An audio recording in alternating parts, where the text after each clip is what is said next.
Sawadee Cup and welcome back to another episode here for the Funky Pod and the Academic Corner. That's where we talk about innovative teaching methodologies, ideas, experiments, and so on. And today, I want to explore the concept of more inclusive classrooms. Like how can we, as educators, create more inclusive classrooms? Well, focusing on higher education, obviously, because it's the Academic Corner. So grab your coffee, if you're a coffee person, if not a tea, water, a protein shake. That's what I just did. And let's jump into it. Get your notepads ready because we are about to use some more metaphors, dive into an approach that's, in my opinion, pretty vital to teaching, maybe as vital as caffeine for you in the morning to get started, or my protein shake for me. So let's jump right into it. Let's foster inclusive classrooms. Now, what is an inclusive classroom? Like how would you define that, right? And I'll just give you what I think inclusive classroom means, and then maybe we can agree, disagree, and let me know if you on board with the definition. So for me, an inclusive classroom it's like a bit like an academic conference, right? You bring together a diverse range of thoughts, of what else we have, experiences, expertise, and you bring it all together, right? So it's a place where students of all kinds of backgrounds, abilities, experiences feel valued, and not only valued, but also supported in their learning, right? So that's the idea of an inclusive classroom. So it's not about treating everyone identically, but it's about offering equal opportunities for success for everybody that's participating in this class. I hope that makes sense. Okay, so that's how I would define an inclusive classroom. And to also just jump into Mythbuster like functionality for a second, because I used to love this show. There are a few myths about inclusive classrooms that I came across when I wrote some papers on it and so on, right? So a few of those myths, they have been pretty persistent. And it's almost feels like those myths are like, like students on your waiting list for your classes. You're like, no, I don't want a student to come to my class, but it's just not going away. And some of the myths are just the same. Inclusivity is not simply about PC, political correctness. It is not. It's about acknowledging the richness of your diverse student body and, most importantly, I think, enhancing their learning experience. That's what I think matters the most. Second, making your classroom, lecture hall, whatever, workshop room, inclusive doesn't have to be this daunting thing. Like, oh no, course prep is already daunting. Now I have to do even more by making it inclusive. Oh no, it's not. It's consistent, mindful changes that will make it more inclusive by default, automatically, if you will. Okay, so those are the two main myths that I wanted to bust, because when I have discussions about, hey, for research purposes, right? Hey, so how do you make your classes more diverse and so on? This is usually like so much work, and B is like political correctness, which is not, right? It's acknowledge the richness of the diverse student body and make sure that the learning experiences of every student involved are enhanced. So that's what I find to be very important when you talk about inclusivity. Now, what are some of the strategies that we could use to create this inclusive classroom, right? I think there are a lot, but like the easiest one maybe even would be just being mindful of the language, right? Because language obviously is a platform where you build understanding upon, right? So ensure that your vocabulary and your expressions are respectful and inclusive, of course. That does not mean that you can't joke around. It doesn't mean that you have to be super PC all the time. That's not the same, and that's why I figured having an episode like this might be valuable for some, because just because you're inclusive doesn't mean you cannot be sarcastic. For example, like my lectures are very sarcastic. I'm sarcastic with everybody. I just try to be as inclusive with everybody. Like everyone can get it. I don't care who you are, right? So being inclusive doesn't mean you have to be super PC all the time. You can't have fun. You can't make jokes. You can't be sarcastic. That's not that's not what it means. Okay, so that's important too. So just be mindful of your language. Make jokes. Make fun. No problem. Just include everybody. And in order to be inclusive in the classroom, I think it also is important that you employ, how to say, like a range of teaching methods. Not only doing the same thing. So, of course, we're all familiar with lectures, seminars, workshops, and so on.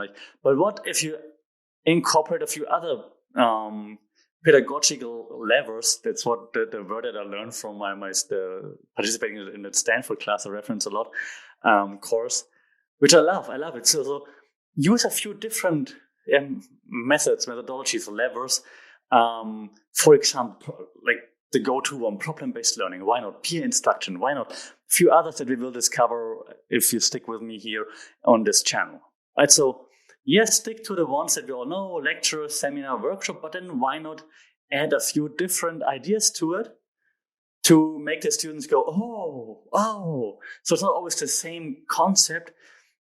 The lecturer is actually trying to figure out how to include all of us. Yeah, so that also leads to inclusivity. And I think that's something that your student body will also appreciate. They see, oh, you're trying something different. That's cool. You're trying really to include all of us. That's a nice thing. A no-brainer, but a thing that even now I hear this a lot, especially since now, and not tooting my own horn, but since being like a head of a department, right? So complaints come to me way more often than before, like when you're just the lecturer, right? And it didn't mean to just condescending. I just mean like you're a lecturer, you're focusing on your class and so on. But once you have this other position, like the head of the department now, so I get to hear complaints and people come to me with like all different sorts of problems and whatnot. And one of the problems that students voice a lot is like, the course materials aren't accessible. And I'm like, what? It's 2023. How come? So inclusive classrooms need accessible course materials. It should be a no-brainer, but apparently it's not. So make it accessible. Yeah? Consider everything. And I don't mean accessible by you can download the slides, yes, of course, but make sure that font sizes, that students can actually read it. And I mean, think about the students that might have some problems reading certain things. Yeah, it's color contrast on slides as well. Yeah, if you have lecture recordings, turn on closed captions. It's not just helpful for students with hearing impairments, they can also help like international students, for example, so they can learn better by reading while you're talking. So make accessible doesn't mean you can download my slides. Accessible means that it's everyone can. Sorry for that. Hitting the microphone while I'm recording, because accessibility is a big pet peeve of mine, and make it as accessible as possible. And it's a pet peeve of mine in lectures, education, but also in digital marketing and all those things, other things that I do. Like websites aren't accessible, for example. It's, make everything accessible. So make your course material as accessible as possible. Okay, so that's very important. Okay, I give you one complaint, and I'm not naming names or anything, but students came to me, for example, like international students, said, hey, so, some of our course material is not in English. Like, how can we work with that if it's not in English? So make sure that all the students can access all the course material that's necessary, okay? That is accessible to them. Okay.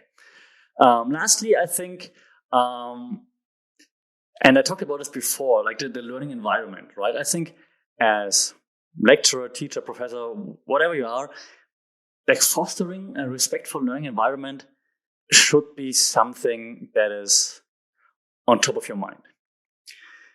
It's like setting the ground rules for like a seminar, right? If you set the ground rules, it will be more productive. So it's important to establish what constitutes a respectful and appropriate behavior in your classroom. But we talked about this in the episode before in classroom management. Just wanted to recap that and weave that into this one, because I think that just goes hand in hand. Okay, so this respectful learning environment, I think, is instrumental to be inclusive, to A, succeed with your classroom management, and then also B, to make this inclusive classroom work. Because if everyone's respectful, knows the ground guidelines, I don't want to say rules actually, but knows the guidelines, then it's more inclusive. Everyone gets treated the same way. Everyone knows what's happening. Hence, everyone can enjoy it more, and hopefully learning experiences will be enhanced. Okay. So if we now just summarize those 5 key takeaways, right? So I think the essence of an inclusive classroom in higher education, that's what we focus on, is respect, obviously, equal opportunities, diversity, and collaboration. We talked about collaboration too. So it's about creating teaching and learning environments, I think, that are as rich and as diverse as maybe the disciplines that we all represent. So everyone in higher education, we all have different disciplines. And so I think creating an inclusive learning environment is just as rich and as diverse. And that's something good.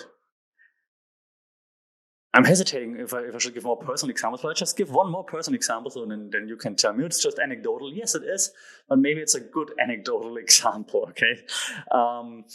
So I have a few classes that I teach, and there are seats up not only for students from our faculty, but also students from other faculties across the uni. They can apply for it, and then if they say, okay, that fits, then they can take a seat in this class, right? And it's usually pretty awesome, because yes, they lack some of the background info that our students might have. For example, I have 4 year students in digital strategies class. So I know that they had strategic communication before, they had marketing and whatnot before. So I can build up on that. And then when students from other faculties come, they don't have that background information. Yeah, I get it. But they bring different perspectives into the classroom, and then we mix them up with our students and so on. It's fantastic. It's like a cool learning environment. So the diversity should be embraced, I think, and not, shushed away, for example, right? So embrace diversity, give equal opportunities, make sure to foster respect, and celebrate also collaboration. So now it's your turn, actually, because I really want to hear, how are you doing this? How do you foster this inclusive classroom? And it would be cool to hear examples. I'm all up for anecdotal evidences and hearing some anecdotes. So shout out either in the comments, of course, or anywhere on social media. It's at funkitpod, or if you like sending emails, because that's what academics do, funkitpod@gmail.com for this podcast. Otherwise, just shout out in the comments. If you're listening or watching this on one of the podcast platforms such as Spotify, it would be cool if you could also leave a quick review, because then we can reach more people and hopefully get more examples, which would be pretty awesome. All right, so this is now the last episode in which I try to, give like a basic foundation of what I think is necessary to then create some innovative approaches, right? So then starting from the next episode, we will dive into a few actual hopefully innovative teaching approaches in higher education. So now we have like the basic level of, okay, we can always fall back on that. We have inclusive classrooms. We've talked about classroom management. We talked about what we think innovative teaching actually means. So we have this covered, and then now starting with the next EP, we can really dive into actual experiments, examples, and so on. So as always, actually, you learn to say, like, when you do presentations, or you don't say thank you, because, well, that just sounds too needy, but I still want to thank you. So thank you for joining, for being here. Looking forward to the next one. As always, stay safe, take care. Sawadee Krap.